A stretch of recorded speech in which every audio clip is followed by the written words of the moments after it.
maintenant depuis 1999. Alors mon parcours professionnel, après des études d'économie, je suis tombé en amour avec le café justement pendant mes études, où j'ai eu la chance de rentrer dans une torréfaction. Je ne savais pas que c'était une torréfaction. Et quand je suis rentré dans cette brûlerie, j'ai eu un coup de foudre pour les odeurs, pour le produit. Et ensuite, j'ai eu une seule obsession, c'est monter ma torréfaction. Et depuis 2015, finalement, j'ai cessé de me parfaire, d'apprendre de nouvelles techniques de torréfaction, de faire des formations. Aujourd'hui, on a la chance de pouvoir faire toutes ces formations justement sur la reconnaissance des cafés verts avec le Q-Grader, de pouvoir faire des mises à jour sur les torréfactions, appréhender le matériel. Et aujourd'hui, ça me permet d'avoir fait plusieurs concours, le concours UMOF, un des meilleurs ouvriers de France en 2018. Donc ça, c'était vraiment une belle expérience.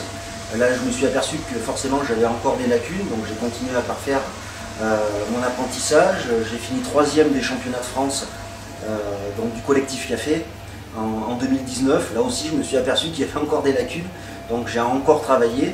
Et cette année, bon, voilà, c'est la consécration avec ce titre de champion de France 2021 SCA.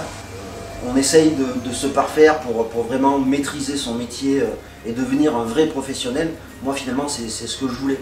Je voulais vraiment que quand un de mes clients ou un client potentiel rentre dans le magasin, il puisse avoir en face de lui un vrai professionnel, un vrai connaisseur du café.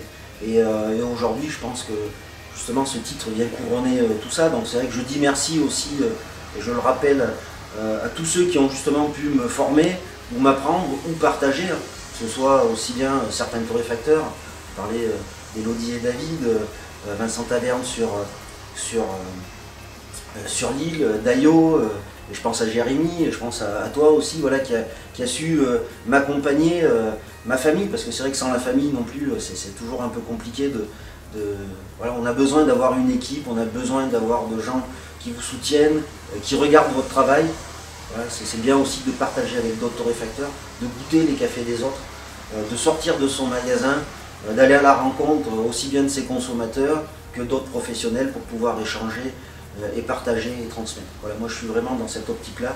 À la finale, le consommateur, le client, quand il est chez lui, il se dit « Ah tiens, Laurent, il a bien travaillé, il a fait une belle torréfaction, je me régale chez moi, il me raconte une histoire, l'histoire d'un agriculteur, d'une traçabilité, d'un produit, d'un terroir. » Voilà, essayer de mettre l'humain, bien évidemment, et donner du sens à nos achats. Moi, c'est ce qui me plaît, pouvoir partager avec les gens et pouvoir justement leur montrer que le terroir, les agriculteurs, on a les mêmes problématiques dans le café que dans l'agriculture chez nous. On a besoin de reconnaissance de ces gens-là et de ces territoires.